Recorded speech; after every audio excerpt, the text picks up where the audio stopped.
Good morning. This is Richard Tenak, Special Purpose Product Investigator for the Association of American Feed Control Officials.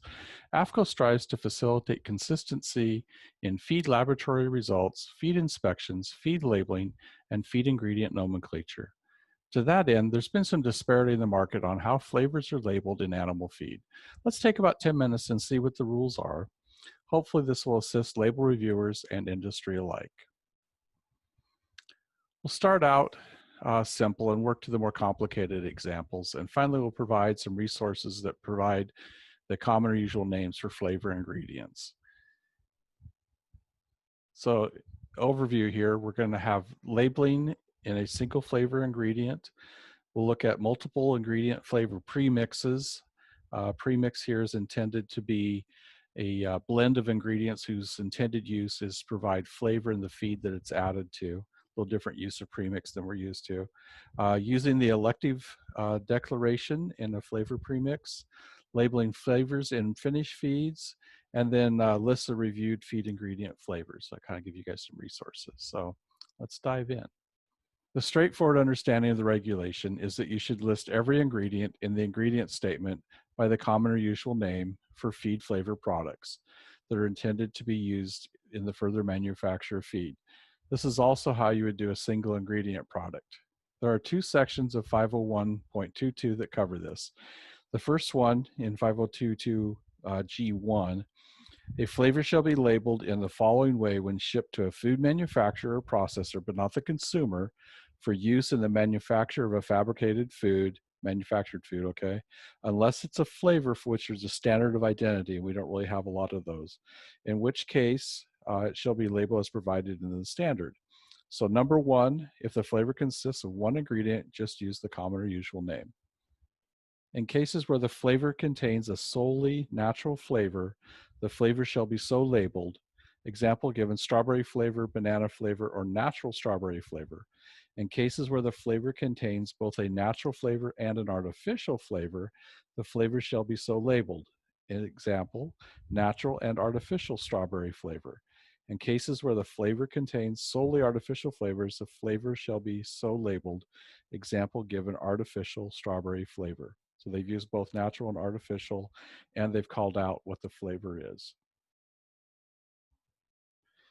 So let's go back up to 2 under G. In 2, it starts to describe how you can label ingredients in a feed flavor product with multiple ingredients.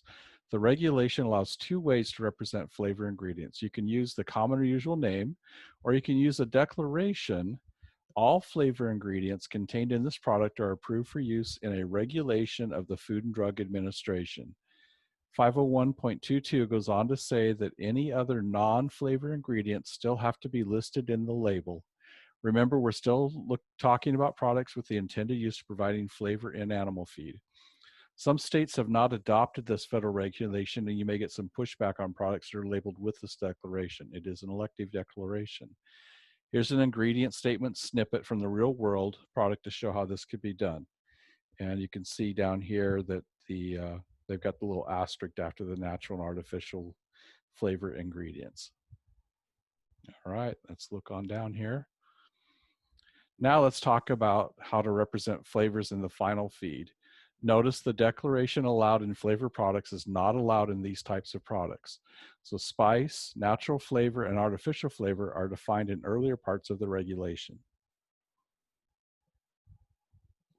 So H1 reads: the label of a food to which flavor is added shall declare the flavor in the statement of ingredients in the following way. Spice, natural flavor, and artificial flavor may be declared as spice, natural flavor, or artificial flavor, or any combination thereof, as the case may be. So the tag here, the ingredient list is a snip out of a manufactured feed. There's much more. There's a quite extensive ingredient list ahead of this. And I've highlighted down here in the micro ingredients the natural and artificial flavors, the way that they've used this in this manufactured animal feed. So to recap, if a feed manufacturer uses flavors in their feed, they can use natural flavors or artificial flavors in their ingredient statement. However, this part of the regulation is not intended for a feed flavor product that are used by the feed manufacturer. It's important to note that H1 applies to a food, not a food additive. Food is understood to mean a formulated diet for animals in this regulation. All right, our last peek into 21 CFR 501.22H tries to parse out the difference between flavors and foods. So reading in number 3 here, substances obtained by cutting, grinding, drying, pulping, or similar processing of tissue derived from fruit, vegetable, meat, fish, or poultry. Examples such as powdered or granulated onions, garlic powder, and celery powder are commonly understood by consumers to be food rather than flavor and shall be declared by their common or usual name. Some of the examples used in the regulation can be found in the flavor list in the CFR. That makes this regulation a little fuzzy, but as long as you call out the individual ingredient, it would not matter where the common or usual name came from. Remember, if you're using a common food like dried strawberries, the manufacturer needs to perform a safety assessment for its intended use. This was extensively discussed in AAFCO during 2019-2020, and you can probably find more resources about common food. So the ingredient snippet here shows you how to represent the food dried strawberries along with the flavors of natural and artificial flavors.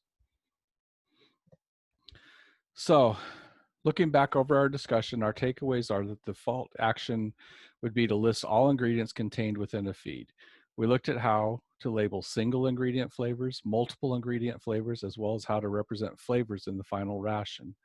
If a firm wants to shorten or clean up a label, federal regulations in most states allow the listing of artificial flavors or natural flavors to represent some of the flavor ingredients in a final feed. Federal regulations also allow for a declaration that the flavor ingredients are subject to an FDA regulation in lieu of listing them all in a flavor product, okay? Some states may not align in allowing this.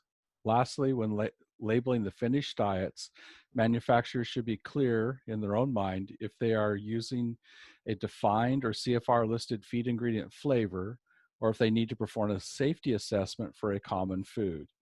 Check your intended use.